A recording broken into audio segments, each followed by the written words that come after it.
I'm 88 years old, and I need to tell you something that took me 8 decades to understand.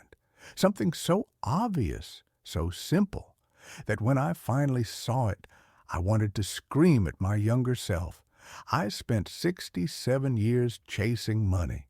67 years believing the lie that financial success would bring me everything I wanted.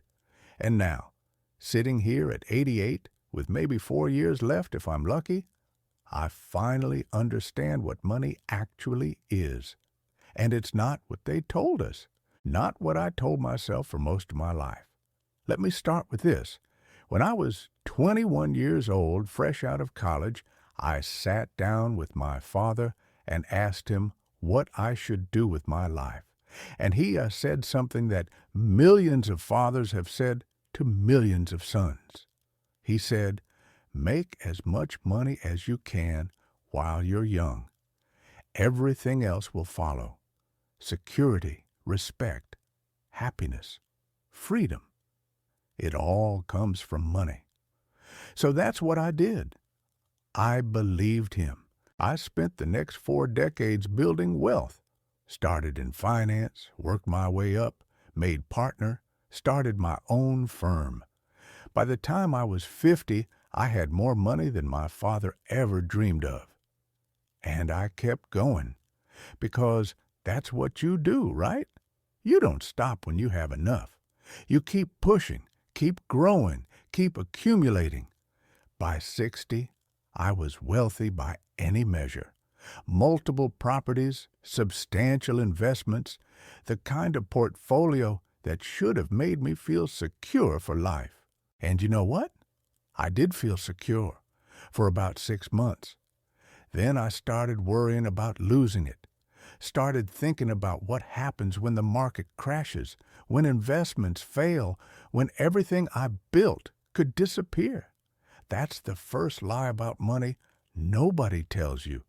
They say money brings security, but it doesn't. It brings fear. The more you have, the more you have to lose.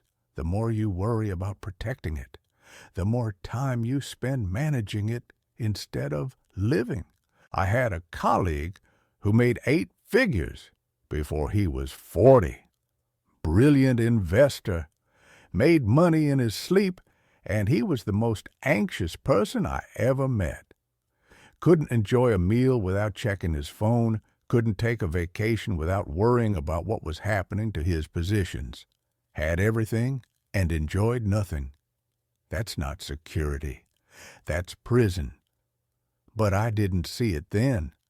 I was too deep in the game, too convinced that the next million would be the one that finally made me feel safe, the one that would let me relax. It never came. At 68, my wife Helen got sick. Cancer. Aggressive. And suddenly, for the first time in decades, money meant nothing. I would have given every dollar I had for one more year with her. Hell, I would have given it all for one more month. But money doesn't work that way. You can't buy time. You can't buy health. You can't buy back the moments you missed while you were busy making money. Helen died at 70. We were married for 46 years, and in those last 2 years of her life, while she was sick, I finally started to see things clearly. We traveled, not to impressive places, just to places she wanted to see. Small towns, quiet beaches, her childhood home. We spent time with our grandchildren, not rushed visits between meetings. Real time, days and weeks. We talked, really talked, about our lives, our regrets, what mattered. And you know what Helen told me 3 weeks before she died? She said she wished we had been poorer. I thought she was delirious from the medication, but she was serious. She said, if we had less money, maybe I would have worked less. Maybe we would have traveled more when we were young enough to really enjoy it. Maybe I would have been present instead of distracted. Maybe we would have lived instead of prepared for living. That broke something in me because she was right. Here's the second lie about money. They tell you it buys freedom, but it doesn't. It buys options. And options are not the same as freedom. I had the option to travel anywhere in the world, but I never did because I was too busy making money. I had the option to retire early, but I didn't because I was afraid of not having enough. I had the option to work less and spend more time with my family, but I chose money instead. Every single time. That's not freedom. That's choosing your own prison. Real freedom is understanding what actually matters and having the courage to prioritize it. Money doesn't give you that courage. Often it takes it away because when you have money, you have more to lose, more reasons to play it safe, more excuses to delay the things you actually want to do. After Helen died, I started asking myself hard questions. What did I actually get from all those years of chasing money? What did it give me that mattered? Nice houses? I lived in 5 different houses over the years.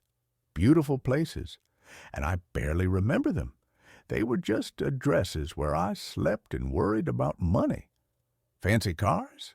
I owned expensive cars, and I drove them to work and back. They didn't make me happy. They made me anxious about scratches and depreciation. Impressive title? I was proud of my position for about 3 weeks after each promotion. Then it just became another job, another set of responsibilities, another reason to miss dinner, financial security for my kids. I left them substantial inheritances. And you know what?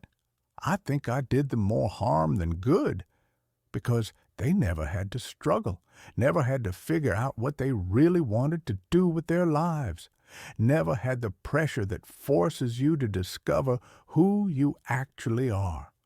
At 88, I'm dying. Not tomorrow, but soon.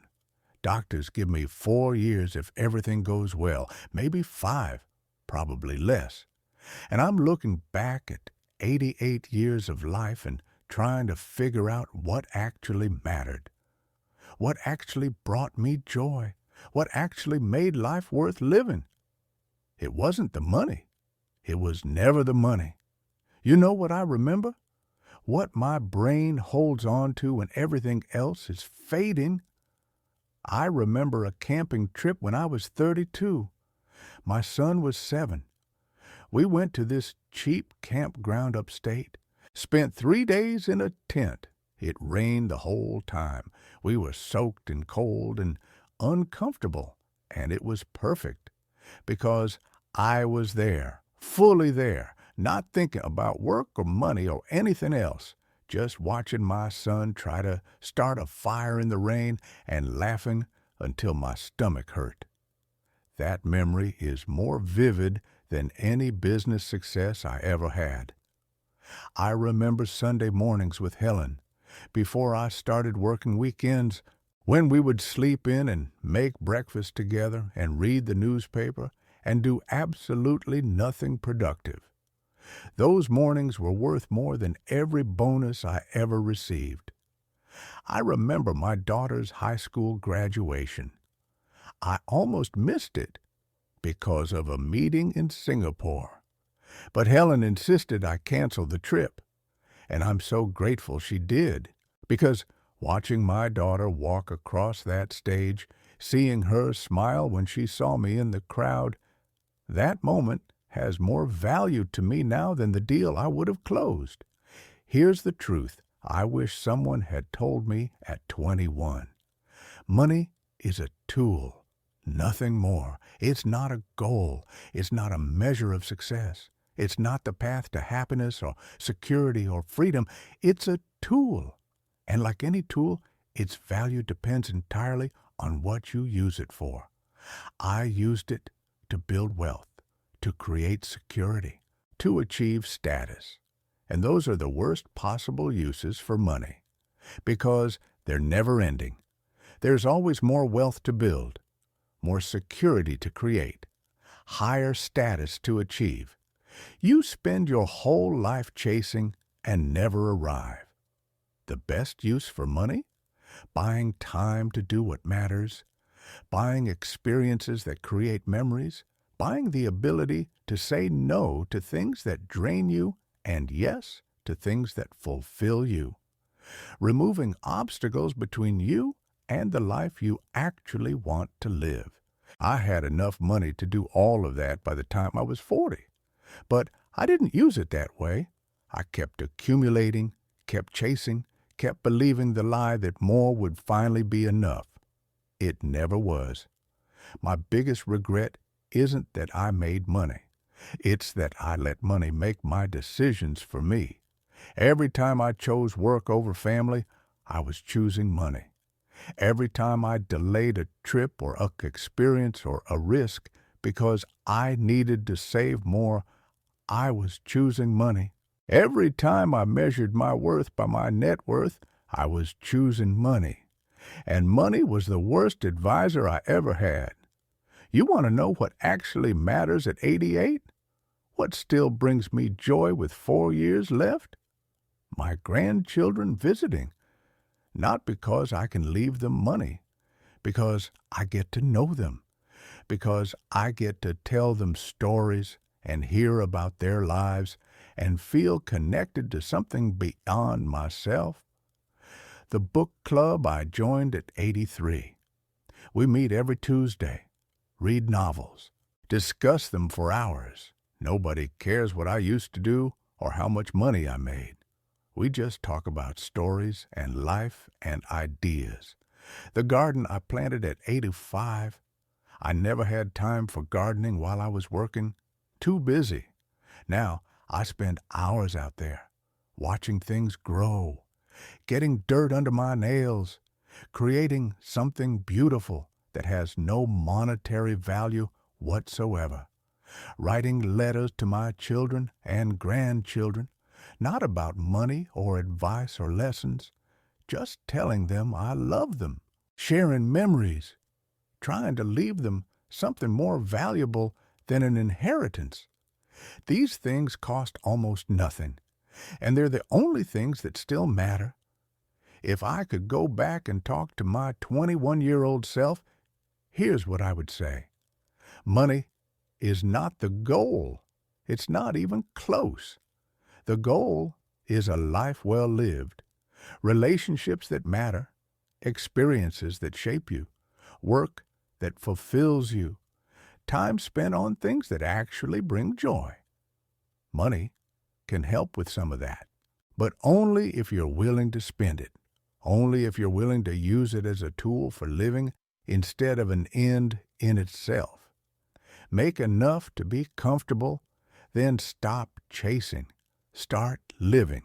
Take the trip. Spend time with people you love.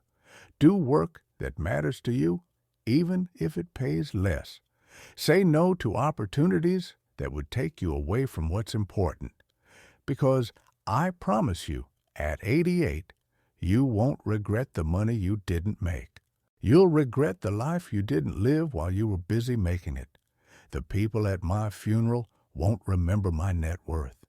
They'll remember whether I was present, whether I showed up, whether I made them feel loved. That's the measure that actually matters. I spent 67 years believing a lie. That money would give me security, freedom, happiness. That financial success was the same as a successful life. And now, with 4 years left, I can tell you with absolute certainty, it was all backwards. The money I chased cost me the things I actually wanted. The security I built kept me from taking the risks that would have made life meaningful. The success I achieved was measured by the wrong metrics entirely. Don't make my mistake. Don't spend your life climbing a ladder only to realize at the top that it was leaning against the wrong wall. Money is not the answer. It's barely even the question. The question is, how do you want to spend your limited time on this planet? Once you answer that honestly, money becomes what it should be, a tool to help you do it, nothing more. I'm 88 years old. I have 4 years left if I'm lucky. I finally understand what money is, and I wish to God I had understood it 60 years ago. Don't wait as long as I did.